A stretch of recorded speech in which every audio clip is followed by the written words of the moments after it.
अस्सलाम वालेकुम मेरे यूट्यूब फैमिली, कैसे हैं आप? उम्मीद करता हूँ खैरियत से होंगे। मैं हूँ नईम साबरी और मेरे चैनल का नाम है काला और दक्कनी तितर टिप्स। आज मैं अपने तितर को खेतों में लेके आया हूँ। यहाँ पे इसको मुख्तलिफ सब्ज़ा दिखाऊंगा और सब्ज़ा खिलाऊंगा भी। ये इससे खुश होगा।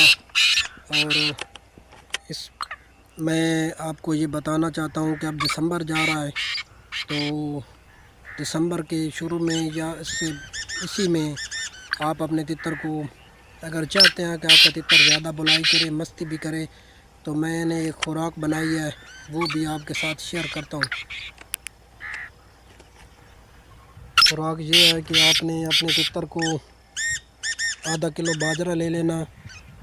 आधा किलो बाजरा लेके उसको आपने पानी में भिगो के तकरीबन आधे घंटे रख देना। उसके बाद आपने उसको अच्छी तरफ पानी में मलना है, साफ़ करना है।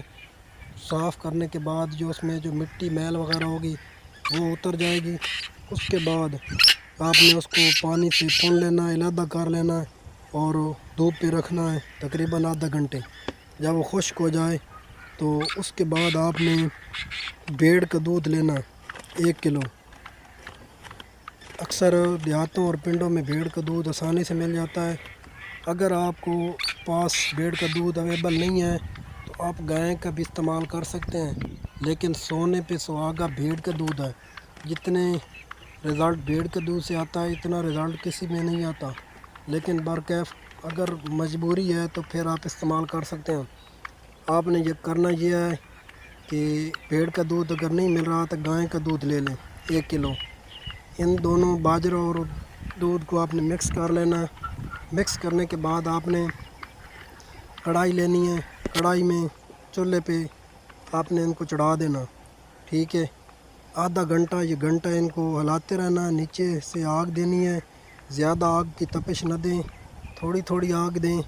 तो इस तरह आप हिलाते भी रहें साथ साथ। और उसके बाद जब आप देखें कि दूध उस बाजरे में जज़्ब हो गया है, बाजरे का रंग जर्द हो गया या भूरा हो गया है, तो फिर आपने वो उतार लेना, ठीक है। उतारने के बाद आपने किसी खुले से बर्तन में उसको डाल लेना है। खुले से बर्तन में डालने के बाद आपने अच्छी तरह उसको हिलाना है और अलग अलग करके रख देना है। छाँव पे रखना है। छाँव पे रखने के बाद आपने दोस्तों उसके बाद आपने उसको बाजरे को और जो आपने बनाया हुआ था खुराक वो आपने साए पे खुश करनी है। 2-3 दिन रखें और साथ साथ बर्तन में 1 घंटे के बाद आप हिलाते रहें। तो जैसे वो खुश्क हो जाए, अलग हो जाए, तो दूध का नहीं पता चलेगा आपको। उसके बाद आपने 1 चुटकी भर वो उठाना है, ठीक है। तो उसके बाद इतना सा आपने बाजरा उठाना है सुबह के दिन, ठीक है।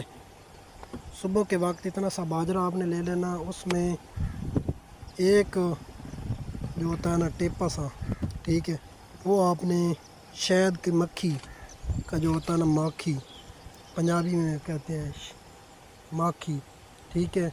और जो बड़ी मक्खी हो या छोटी हो, ऐसे सब्ज़ों में भी आपको आसानी से मैं दिखाता हूँ। ये देखें, ये बड़ी मक्खी है, ये शहद की, ये नज़र आ रहा है आपको, ये देखें ये बड़ी है। इस तरह आपको अगर देहात में रहते हैं तो आपको आसानी से शहद मिल जाएगा। अगर शहर में रहते हैं तो शहर में देसी तो नहीं मिलता, लेकिन फार्मी मिल जाता है। लेकिन बेहतर है कि आपने देसी शहद लेना है। छोटी मक्खी का हो, वो सोने पे सुहागा है।